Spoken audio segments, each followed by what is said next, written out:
Obviously, when we started this nonprofit back in 2010, we went to one of the poorest communities that we could find because that's where I felt our efforts could make the biggest difference. And there's huge problems with education. A lot of people don't read. A lot of people, don't understand numbers. Even people who do have access to bank accounts, it's saving is not a big thing. Like you have a pretty bad currency in the South African rand. Inflation is pretty high, and so people aren't incentivized to save. We don't pay any salaries in fiat at all. We pay 100% of all our salaries in Bitcoin, and we have about 20 people that work for us at the moment.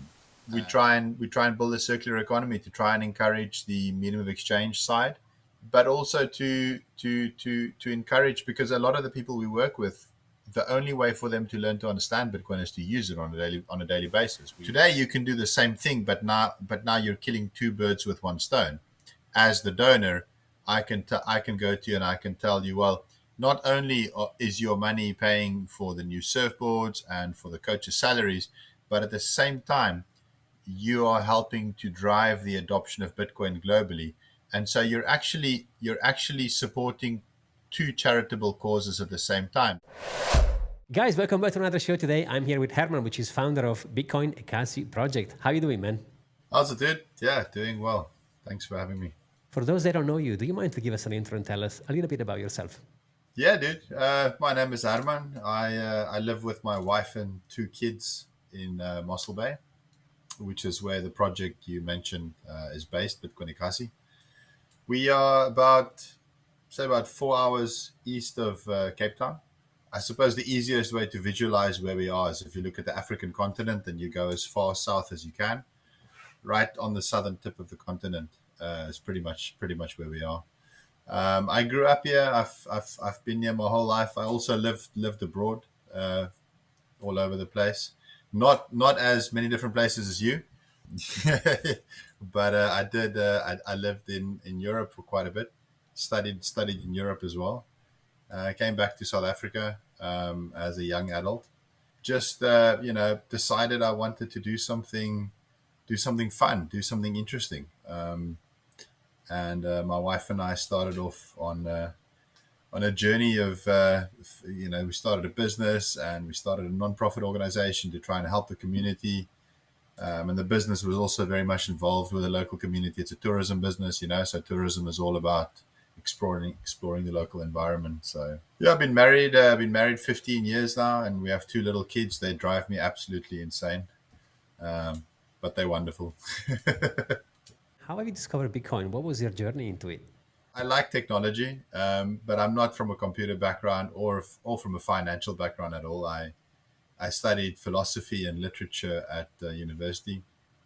And to be honest, I didn't do much studying at university anyway. I spent way more time partying and getting wasted. So after university, I the only job I ever really had was working in bars and restaurants. And so I really stumbled across Bitcoin by chance. A friend of mine gave me a copy of Bitcoin magazine. I think this was halfway through 2013, and Vitalik was still the editor of the magazine back then. And there it just grabbed my attention. I knew some people who had been involved with the banking crisis in Cyprus, and so this idea of being able to hold something that is financially valuable, and being able to hold it so that it cannot be confiscated. That kind of idea, I find it really interesting right away. Obviously, did not understand the technology at all right away. Still don't. um, but yeah, that's basically how it happened, and I started learning about it. I bought a little bit in 2013, watched the price crash, and that kind of forced me to try and learn to understand what it was. That pain, put me in a situation where I had to learn. or embarrassingly admit I don't know what the hell I bought.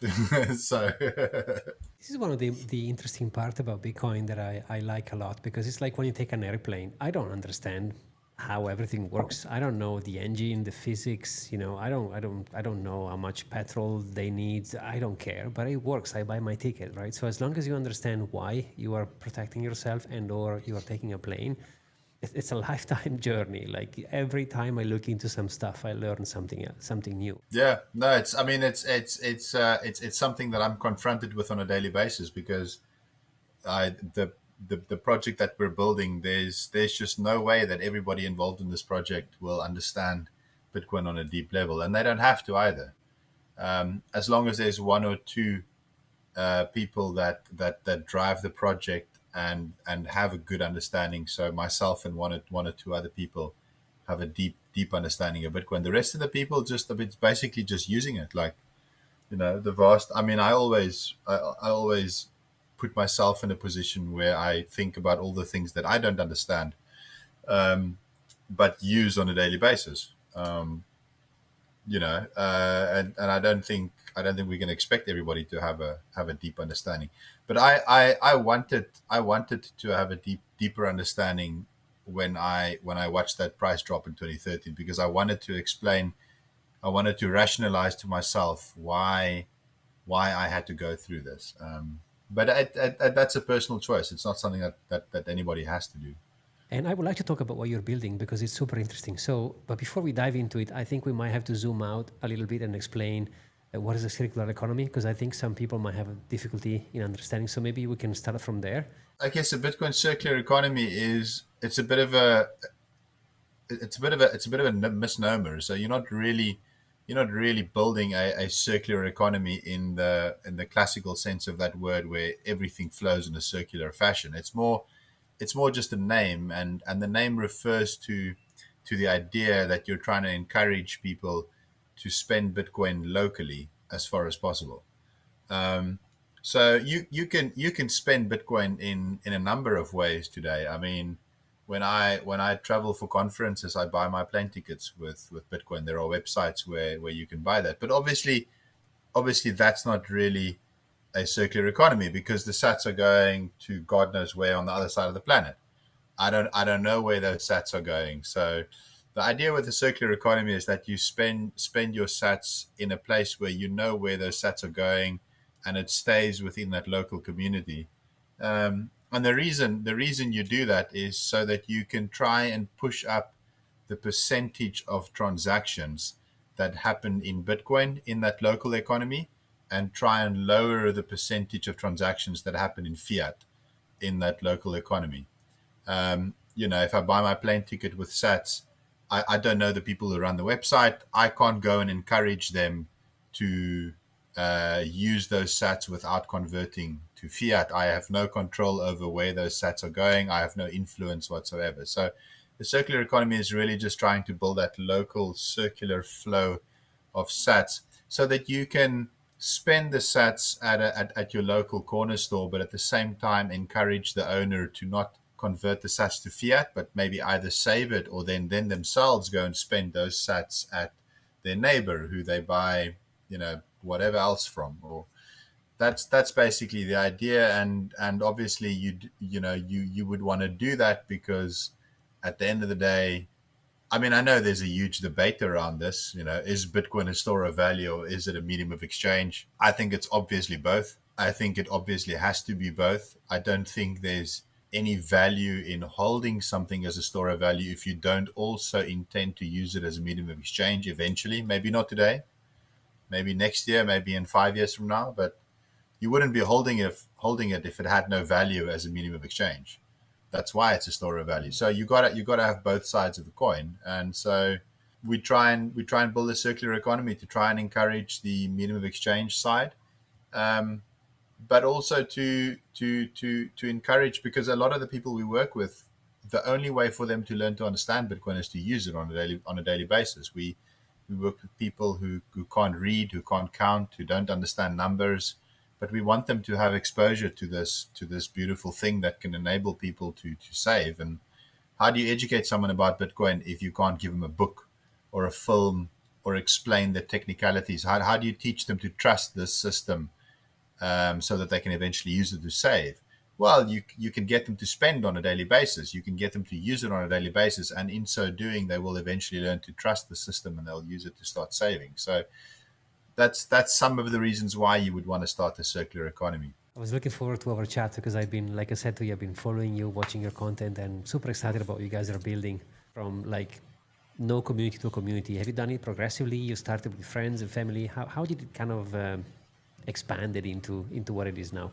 That's a super interesting question, because it kind of, it kind of, a lot of times when something draws a lot of attention, people tend to assume that it happened overnight, and it can sometimes look like that, and that's not the case at all.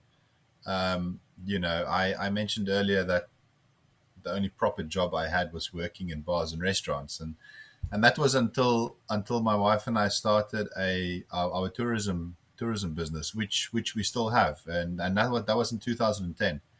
So we've been running this business for the last sort of 15 odd years, and South Africa is an amazing destination, and we wanted to share this country with people and to show them, how beautiful it is. And but at the same time, there's a lot of problems in South Africa. There's a lot of poverty, and we wanted to give something back to the local community. And so we started this nonprofit organization at the same time as the tourism business. And so this nonprofit, it's a community organization. We work with children who come from a local township community. We teach them surfing, and that's been running for 15 years as well. And so basically, Bitcoin Ekasi is that nonprofit. It's the same thing. It's just that, we took the nonprofit onto a Bitcoin standard.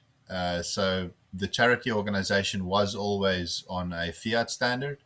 We would do fundraising in fiat. We would accept donations in fiat. We would pay staff salaries in fiat, like any other organization, any other charity. And then in 2021, after doing that for 10 years, we decided, well, I don't see a point in doing this in fiat anymore. Let's start doing it in Bitcoin. And we took the organization over to a Bitcoin standard. But we had all the infrastructure in place. We had the community. We had the trust of the community. We had coaches. We had the stupid example maybe, but we had the building at the beach where we do the kids surf lessons. All of that stuff was already there. We didn't have to start from scratch. It's basically like, you have all the infrastructure in place. You just take the fiat out and put the Bitcoin in, but everything else is already there. And that contributed a great deal, obviously, towards the success that we've had, because we didn't have to start building trust in the community from scratch. We didn't have to recruit, from scratch. We kind of had that platform. So that's basically the backstory behind it, and that's the relationship between the surfing program for the kids and the Ekasi circular economy. And we really use that because in a way we have these coaches who teach the children surfing, and the coaches' salaries, they get paid in Bitcoin, and that's really the engine that drives the circular economy, because they have to go spend those sats in their community. And so the onboarding of shops and everything else follows from that. It's so great what you've done, because from one layer you are taking kids away of the streets, right? Because that's what happens most of the time. They go into the streets, they get into trouble. But if they can surf Yeah. instead, which is awesome, by the way, that's already amazing. Plus, like you mentioned, there is also the inflation problem. And if they stack their sats, they won't have that too. So you're doing so many things at once. Do you have a system to onboard people, to recommend wallets, or just whatever works for the community?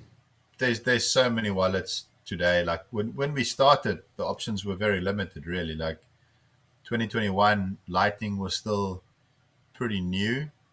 I mean, the only really sort of well functioning wallet available was Wallet of Satoshi back then. The rest of the stuff was still very clunky. You had to you had to really figure things out to make it work. But today there's so many options. So we use Blink quite a lot. It's one of the most popular wallets. We use Fedi. There's still a lot of people use Wallet of Satoshi. There's a locally built Lightning wallet in South Africa called Machankura that works on devices that do not have internet access. So they send and receive sats over the USSD network, which is the network that SMSs go over. So we use a bunch of different wallets, and it's not. I mean, it's really up to the people that. I mean, the only wallet that we kind of have to use for the coaches is Blink, and the reason for that is because it's the easiest wallet to pay salaries with. Blink has this fantastic batch payment feature. So when I pay salaries on a weekly basis, I can just upload a spreadsheet and the sats get distributed. But other than that, I encourage the coaches and the shop owners to experiment as often as possible. I mean, yeah, we used Allen Bits for quite a bit. We're using BTC Pay Server for different things. Like we try and use as much of the software as possible and try and experiment with it as much as possible. Because it is still in that early phase where people are figuring things out, and it's a great test bed this to try and see what works and what doesn't. The best way to learn is just put your hands into it, right? So having the opportunity to Yeah. exchange with your neighbors and your local stores, and that's fantastic because you can teach and help at the same time. When it comes to Bitcoin, I love spending it also because, like you said, there is no point otherwise. But then you start understanding that this thing goes up in value. So you have probably think about a strategy on maybe like a daily wallet and a maybe long term kind of storage. I know in Africa in general, there is places where there is no bank account. So people have no option. I don't know how it is over there, but do you have the option to maybe open a bank account? Is it easily accessible? It's not super easily accessible, but banking infrastructure in South Africa is relatively good. I think it's some of the better banking infrastructure on the continent.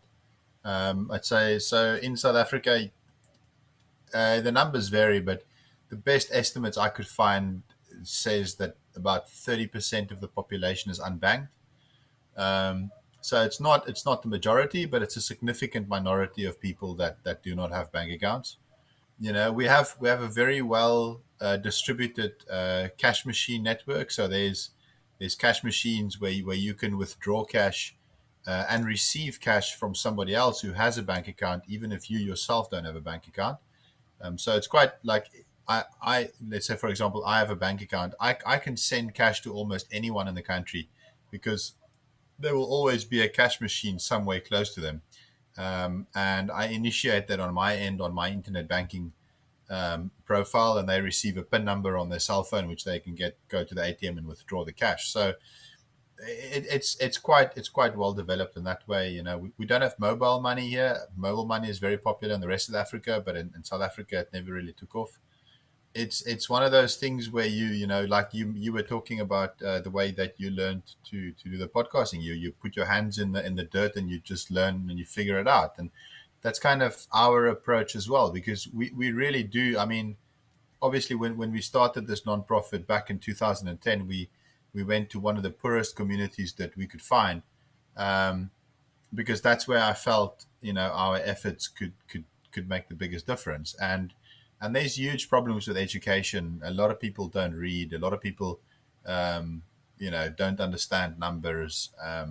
So you really have to put your hands in the dirt to try and educate people about Bitcoin. And it's great to do that because even people who do have access to bank accounts, it's saving is not a big thing. Like you have a pretty bad currency in the South African rand. Inflation is pretty high, and so people aren't incentivized to save. And that to me has been one of the most rewarding things about this project, is to see people thinking about saving for the first time. It's because they earn everything. So we don't pay any salaries in fiat at all. We pay 100% of all our salaries in Bitcoin, and we have about 20 people that work for us at the moment. And half of them are part time, half of them are full time. So we pay 10 full time salaries in Bitcoin and 10 part time salaries, and the people who we pay that those salaries to, all of them eventually start thinking about saving, and for most of them, it's the first time that they think about saving, and the reason they think about saving is because, like you say, you Bitcoin goes up in value over time, and so you think, okay, well, if I spend these sats today, what am I going to be able to do with these sats in a year from now? It's not like you're getting rands into your bank account where the temptation is to just spend everything.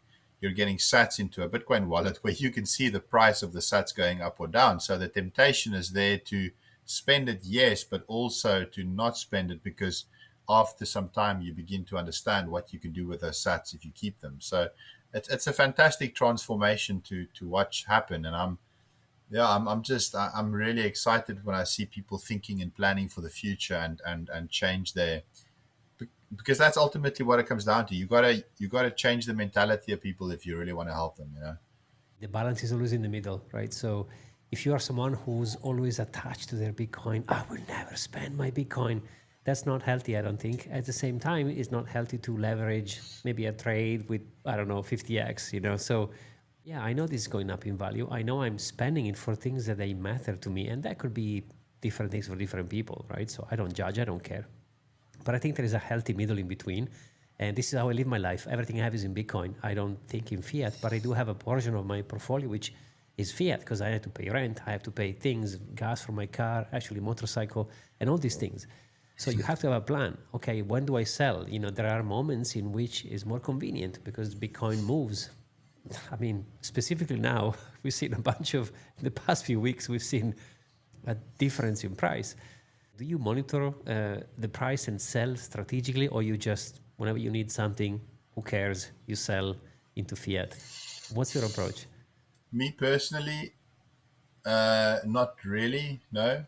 The people that work for us also not really. I mean, the one thing that we do encourage is, so Blink Wallet has, and Blink is not the only wallet that does this, but Fedi also does this, and there are other wallets where you've got stable sats or stable coin functionality built into the wallet, and that's sometimes quite useful. And I encourage people who start working for the project, from the beginning.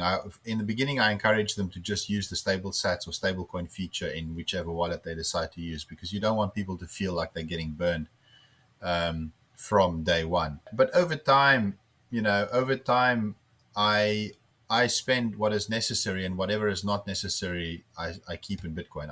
I don't own anything other than Bitcoin. I own the business that I run with my wife. I own the house that I live in, and I own Bitcoin, and that's pretty much it. And so I don't think too much about the price, because if I have to go out and buy groceries tomorrow, I have to buy groceries. I can't delay buying groceries by a week because the price of Bitcoin went down. And I spend that Bitcoin as Bitcoin. I don't spend it as fiat. So the whole idea with the circular economy is that you're trying to get the sats to flow. So if you're gonna try and time the market and cash out your Bitcoin to fiat because the price is high, well, then that Bitcoin is no longer in Bitcoin, it's now in fiat, and so you're not really spending sats into the local economy, you're spending fiat into the local economy. So, but obviously, as you go through the cycles of Bitcoin, there have been times where we did some strategic work on our house, and buying new vehicles. If we have something in the business that needs to be replaced, we do think about that strategically over the long term. So to answer your question, yes, over the long term, we do think about that, but over the short term, not so much. No. But it is a conversation that I'm constantly having with the people that work for us, because if you're gonna pay people their salaries in an asset that is volatile, you should do it in a responsible way and make sure that you are protecting them, because that volatility can have a negative impact if you rush into it, and you're exposing someone to it that's not ready. But so far we've been able to do it quite responsibly, and we've we've never had anybody that's over the past 4 years since we started the project. We've never had someone work for us and then walk away after a couple of weeks or months because they felt that they got burned. Most of the people start using it and then saving it in Bitcoin. And I think to a certain extent you have to experience the volatility to understand that this thing is going to go up in value over time. 100%. And it's such an interesting topic. And I don't have always the pleasure to have someone like you who understands what I'm going into every day, because the average, I guess, user, which is, by the way, it's, let's not forget, what, 6% among everyone on the planet uses crypto. Half of it is Bitcoin. So we're talking about not even a 4% of the population. And I think of these percentage, the Bitcoiners, most of them is going to be people, they have a job, they have a fiat income, and they maybe they do a DCA into this asset, which is fantastic. So in that specific case, I get it. You don't want to sell your Bitcoin. That's your retirement. I get it. But if you are like you and Yeah, me, of course. plugged in 24/7, I have no option. I mean, what am I going to do? Like if I don't touch my Bitcoin No, stack, I mean, there's nothing I I can do. mean, there's nothing you can do. Like it's just if you earn and I earn basically everything I earn in Bitcoin. I don't really earn money in fiat. The project and the Ekasi project and the business that my wife and I run, because it's a business that pays my bills. It's not the non-profit project, obviously. For the longest period of time, it's the tourism business that allowed me the freedom to work on the non-profit on the side. And with the tourism business, because we deal with international tourists.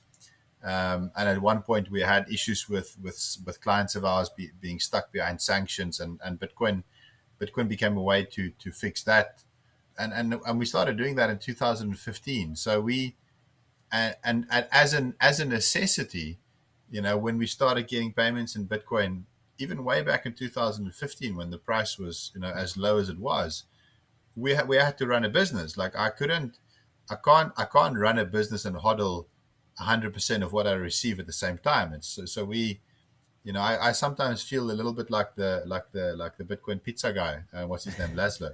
Yeah. Yeah, I mean, like, not obviously not that bad, but I think back to what the price was in 2015, and I think about when we started getting payments in Bitcoin, and we had to sell because we had a business to run. We had clients who had paid us for a trip up the coast. They make the payment in Bitcoin, and then 3 months later they arrive at the airport. I got to pick them up, and I can't do that without petrol in the car. They want to stay at a hotel. I can't. How am I going to pay the hotel? I got my payment in Bitcoin. I've got to convert it to fiat to pay the hotel.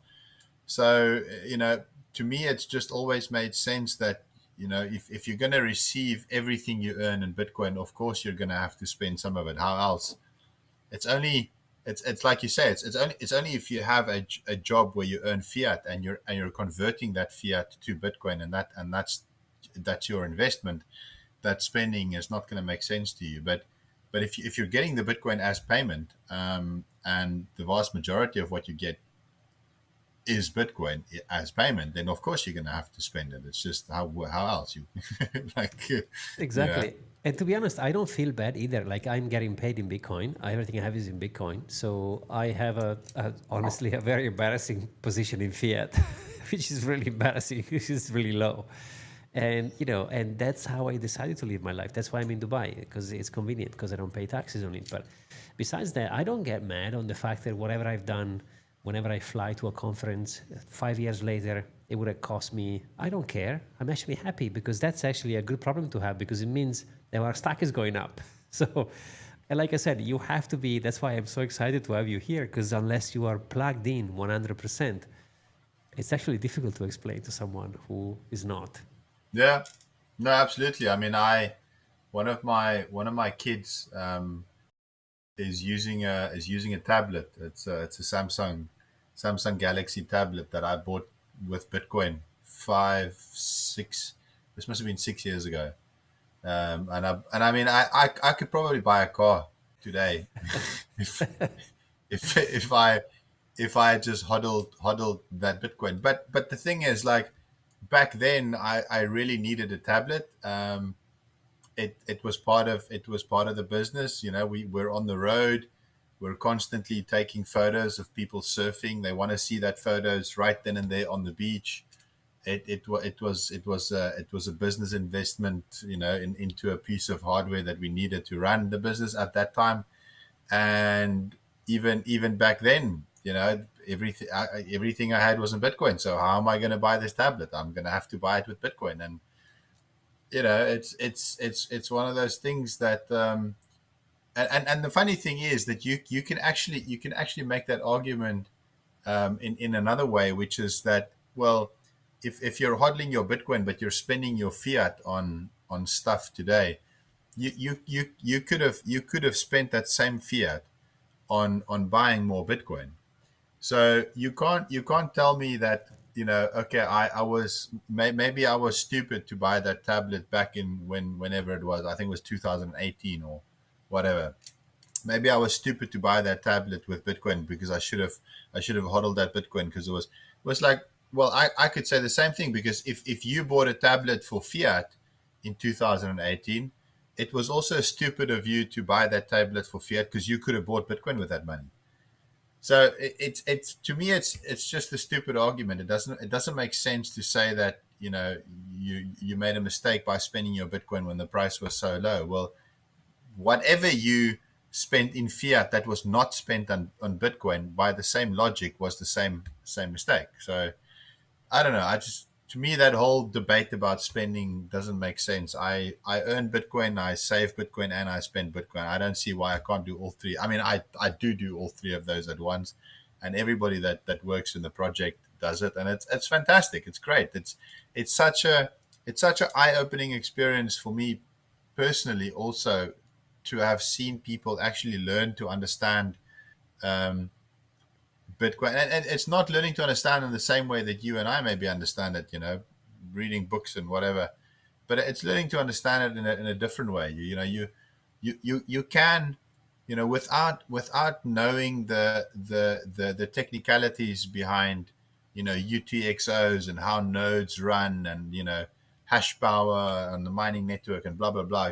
Without understanding anything about that, you can learn to trust the system by simply using it on a daily basis. People learn to trust all kinds of things, even if they don't understand them, because the same thing works every day. Every day you wake up, you open your Lightning wallet, the sats are there, you go to the shop, you buy something with the sats, the next day you do the same thing. 2 years later, you do that every single day. You're going to learn to trust this thing called Bitcoin, and you're going to learn to trust it to the extent that you'll probably ask yourself, well, maybe I should save a little bit of this stuff, because look at what's happening with the price. I had to pay 1,000 or 10,000 satoshis for a bread and milk, some years ago, and today I can buy that for half the amount. So obviously there's something happening with this thing. It works every day. The price is going up, so maybe I should. I don't know how this thing works, but I use it every day and I trust it, and I should save some of it. And it's been fantastic to see people do that. Learning to save in Bitcoin and changing their future simply by using it on a daily basis. I can't give, not, I mean, this is a generalization, but for a lot of the people that we work with, I can't give them the Bitcoin standard and say, here, read this book, because they don't read. So, how do you do it then? Well, you do it through using it, I guess, and it works. Yeah. How are you expanding your community? Is it, do you have a strategy or it's happening organically?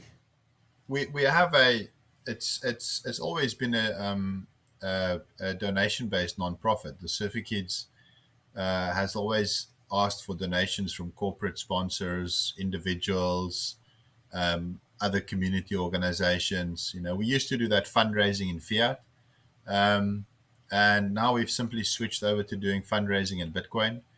Um, and the strategy is basically to reach out to donors, to corporates, companies, individuals, whoever wants to support the work that we do, and to tell them, look, 5 years ago, 6 years ago, if you had donated to this organization, then your donation would only do only do one thing. Let's say 6 years ago you donate X amount of dollars, and we say we're going to buy, you know, a number of surfboards or employ a new coach, and this is how much it's going to cost, and the budget is so much, and so on. And it's like, okay, cool. Today you can do the same thing, but now you're killing two birds with one stone. As the donor, I can go to you and I can tell you, well, not only is your money paying for the new surfboards and for the coaches' salaries, but at the same time you are helping to drive the adoption of Bitcoin globally. And so you're actually supporting two charitable causes at the same time, because and I believe spreading Bitcoin is a charitable cause. I mean, look, Satoshi did not enrich himself, as far as we know, with a pre-mine and a lavish lifestyle based off of rug pulling a bunch of retail investors. So he I think the origin story of Bitcoin is quite a charitable story, because clearly Satoshi did what he did because he wanted the world to be a better place. Um, as cliche as that sounds, I think Satoshi created Bitcoin because he believed that there was a problem that made the world worse, and he had a solution that could make the world better. And he didn't ask anyone for any money. He didn't take any investment from anyone, as far as we know. Obviously, he mined a lot of coins, but as far as we know, those coins haven't really moved, and nothing has been done with them. For all we know, the keys, the private keys, are lost. Um, so the message that we send out to donors is that we're actually two charities built into one, because we're doing all these cool things with kids. We keep them off the streets. We teach them surfing. We support about 70 children on a daily basis, 70, 80 children. We create employment. We do all kinds of cool things in the community, but at the same time, we're driving the adoption of Bitcoin, and that's actually the main charitable cause, because I believe that the adoption of Bitcoin, the widespread adoption of Bitcoin, will have far more positive impacts than the work that we are doing as our own little charity. I mean, we're a small organization on the southern tip of Africa. Our work is not going to have an impact beyond the small community that we're based in. But if we can help drive Bitcoin adoption, that will have a global impact. And that's a very powerful message. I think that's why people are more open to supporting the work that we do now, as opposed to supporting it before. Because before, it feels like, with charity, it's this funny thing. It feels like you're throwing money into a black hole. It's just, where does this stop? Whereas with Bitcoin, you can reliably say that, well, the idea is that this does stop somewhere, someday, because if we can fix the money, so many of the underlying problems become less of a problem. You're probably going to see inequality in society be less of a problem if we live on a Bitcoin standard, because everybody will have equal opportunity to save in a hard asset that goes up over time. Whereas in the fiat system, we know that people who are more impoverished suffer far worse from the effects of inflation, because they are least able to protect themselves against the evils of fiat.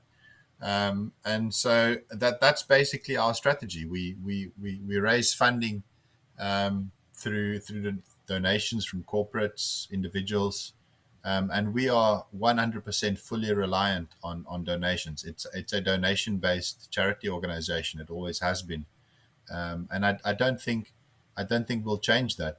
Um, the only other thing I can maybe add is that our strategy is very much focused on staying small. So as a charity, I actually think that a charity organization is far more impactful if it remains small, because the last thing I want to do is take people's money who donated to our cause and then waste it on administrative costs. Like, have a team of lawyers and a whole marketing department and blah blah blah. Like, I want as much of the money that we receive in donations to go into directly supporting the kids who we recruit into the program. So staying small is the way to do that. And instead of we ourselves growing and expanding, what we try to do is we try to offer our model as a template for other people to copy and paste. How do you feel about the market at the moment? Do you care about Trump and the crypto shenanigans and meme coins? I mean, are you into it, or you just like focus on Bitcoin? I mean, I I went through my coining phase in 2000 and I would say probably between 2016 2017, and then there was the split between Bitcoin and Bitcoin Cash. And because I'm not super technical, I mean I can figure stuff out, um, but I'm not a programmer or a developer by any stretch of the imagination. So I went through a phase where I really had to um, feel that pain of going through that coin cycle, trying to trade between the different coins, and that kind of ended for me in 2020. Um, so it was like a four year period. Prior to that, between 2013 and 2017, 2013 2016, there wasn't really much to speak of. So there wasn't really. It's that degeneracy really became amplified with the 2016 2017 ICO nonsense. So no, I no longer pay any attention whatsoever to the world of crypto and meme coins. I couldn't care less about what's going on there. I don't think any of those things have any real use case as far as I can tell.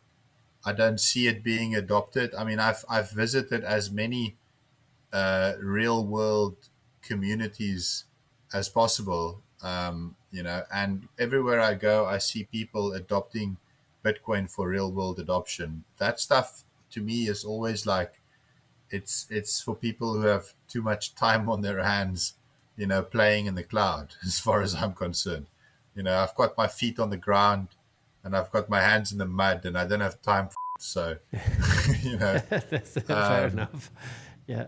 but I look, I do obviously pay attention to what's going on, but it's more just to like stay aware of. I mean, the stuff with Trump, what's going on with Trump is really really interesting because it's having a massive impact. Obviously, he announces the reserve on a Sunday. I don't know what time it was in the US. It was, I think, Sunday afternoon, and within a matter of hours, the price goes up by 10% and then it drops again by 10%. So I pay attention to the extent that I have to pay attention to do what I do so that I can explain to the team who, have to earn their, I have to pay their salaries the next morning. I can explain to them what the hell is going on here. So I pay attention to that extent, just so that I can explain what's going on. But I mean, I spend 80%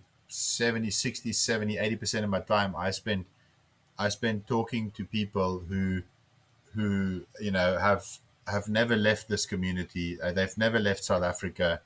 They earn a they've never earned a proper salary. They maybe earn a salary now for the first time in their life, and the education is really on the ground, and it's not even worth mentioning the crypto meme coin Trump stuff that's going on, because there's so much attention there's so much that needs attention right here right now that it just doesn't make any sense to even really go and waste your time and that stuff. You can't control that stuff anyway. There's nothing we can do about it. There's absolutely nothing we can do about it, but I can do something about the lives of the people here, and so that's what I tend to try and focus on. I love it. It was great, man. Thank you so much for being here with us today. I really appreciate having you on the call. Super excited for you guys. I definitely need to come and see you guys and say hello. Maybe stay and do a couple of classes. We'll definitely be in touch. I'd love to help. Absolutely, man. Please do. And guys, thank you so much for watching. We'll see you on the next one.